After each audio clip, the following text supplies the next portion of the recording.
Good morning out there in the DFS community. It's Vaughn, the Stat Man, coming into your YouTube airwaves, and welcome to the Stat Room.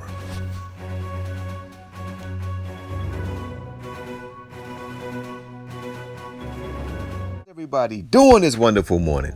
All right, ladies and gentlemen, before I get into my picks, let me introduce myself. Guys, I am Vaughn the Stat Man. You can follow me on Twitter at Vaughn the Stat Man. And guys, check out the website, vaughnthestatman.com. Week 1 of the NFL season is in the books, and it was a doozy. All right, guys, so let's get right into the recap. All right, so the Broncos is a team that I see improving as the weeks go on. They started off real slow, and remember, they got a new quarterback with a new system. They got new players. So when you have a new quarterback, it typically takes about 4 weeks before you really see that team come together. But I saw in the second half, Joe Flacco started to make throws. He had a couple throws where I can understand why the Ravens let him go, because he does have those laws, but he makes some throws that no other quarterback in the league can make. That pass he made to Emmanuel Sanders, he threw that off his back foot like it was nothing, and it was a dart. He threw a couple darts in that game, so Denver will improve as the season go on. All right, next, the Browns. Did they wake up feeling dangerous on Sunday? Dangerously bad from what I saw. The Browns is who we thought they were, if I'm quoting the Tennessee Titans tight end. The Browns they're in trouble this year, ladies and gentlemen. And I told you guys, the team that wins the headlines in the offseason never wins on Sunday. The Browns have the same issues they had last year. They have a quarterback who is inaccurate when the moment gets to be its biggest. He threw 3 interceptions, guys, at home when you have no noise. So what is he going to do on the road?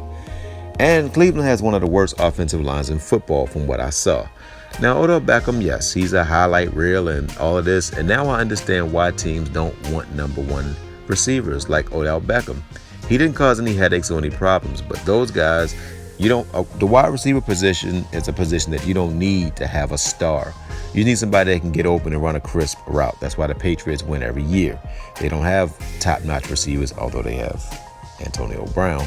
But the Browns are going to struggle. If they want to turn their season around, they need to go to Njoku, who has the mismatch every week. Now, Odell Beckham did catch 7 balls, which is great, but he's not a red zone threat. So when they get down inside the 20, he doesn't really matter. Next, the Steelers. Juju Smith is not a number 1 receiver.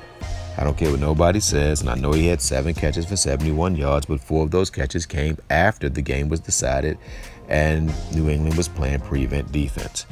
He needs Antonio Brown. When I went back and looked at the game film from last year, Juju Smith-Schuster had one-on-one coverage. AB had the coverage rolled his way. In this game, when the coverage rolled his way, he didn't catch the ball. The only time he caught the ball was when they was playing the run and they used like a deceptive formation. You shouldn't have to be deceptive. Antonio Brown could be double teams, single coverage. You can disguise whatever. Antonio Brown gets open. The Steelers are going to struggle. They have a really bad defensive backfield, and they cannot guard the screen pass. They are going to struggle, and slot receivers destroy them, as you saw with Julian Edelman. Next, the Baltimore Ravens, the team who I told everyone would win the AFC North. Lamar Jackson, I told y'all, can throw the ball. Last year, the Ravens led the NFL in drop passes. They had one of the slowest receiving corps. They no longer have Michael Crabtree. And I told you guys they did not. Lamar Jackson led all QBs in fantasy points with 33.56. And his rookie running back, the guy I told you who's going to revolutionize football, he is the fastest receiver ever to come through the combine. Even though he didn't go through the combine, but when he was in the pre-draft, when they was looking at him in the pre-draft, he was one of the fastest. Schefter said he was the fastest, most explosive receiver he had ever gazed upon. So all he did was have 4 catches, 430-something yards, and 2 touchdowns. He was the second best receiver in fantasy. If he's one-on-one, this will be what he'll do every week. You're going to have to double him. So if you double him, then we're going to go to Andrews. Then you double him, we'll go to Snead. The Ravens is going to be a problem. They're going to be top 3 team in the AFC. It's going to be the Ravens, Chiefs, and Patriots when it's all said and done. And they got Mark Ingram, who is the most physical running back. And if he wasn't splitting carries, he would have had 200 rushing yards against the Dolphins. And Lamar Jackson was very accurate. He didn't have an incomplete pass until the second quarter. He had 3 touchdown passes in the first and 5 total. Lamar Jackson has only played 8 games. He's only reached 20% of his potential. That's scary, ladies and gentlemen. Next, the Titans are for real. Derrick Henry had 28.47 fantasy points, and now Derrick Henry is actually catching screen passes. This Titans team is going to make the playoffs, and they showed you guys why they are for real and why Cleveland at this moment is not. Cleveland can improve, but at this moment, they are who we thought they were. Next, Mahomes is Mahomes. He had 3 touchdowns and 200 and some odd yards, and McCoy had 9.5 fantasy points in his first game, and Watkins was the number 1 receiver. He had 3 touchdowns, 198 yards, 43.36 fantasy points. And he's finally healthy for the first time in 2 years, and I believe that he's going to get 100 yards. I think he has a chance to be the first receiver to get 2,000 yards because Mahomes is going to throw to him because, hey, he's number 1. There's no one else there. Next, the Patriots might go 16-0. From what I saw, Julian Edelman is a matchup nightmare. Without Rob Gronkowski, they are more elusive. They got Gordon, who is fast, and now they got Antonio Brown. And Antonio Brown staged this whole thing with Oakland. He saw how they were in practice and was like, I don't think this team is going to do anything. And him and his buddy, Bill Belichick, this is what I believe. I'm not saying this is fact. I believe that he was told, because remember, he consulted with a social media person how to provoke the Oakland Raiders, and they let him go, and now he's with the team he always wanted to be with because he wants to win a Super Bowl. He's not going to cause any problems in New England because that's not what they do there. All right, Ingram was one of the top tight ends, and Andrews was one of the top tight ends in fantasy. All right, so that's a week 1 recap, guys. So let's get right into these picks. I don't want to take up a lot of you guys' time.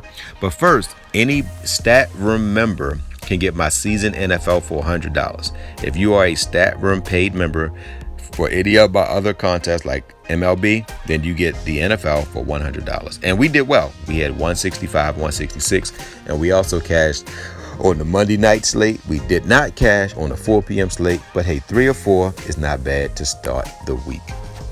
All right, so let's go right into the quarterback position, guys. I'm giving you guys Patrick Mahomes. This guy is just a beast. He's going up against Oakland. Now, Oakland is much improved, but they did play Denver, a team that is still finding their way. When they play Denver later in the year, it will be a different result.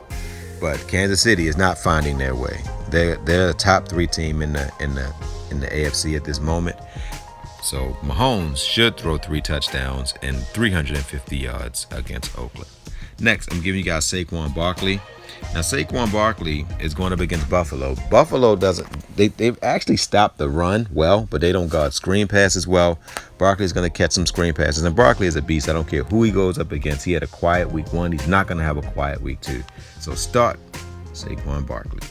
Next, I'm giving you Sammy Watkins.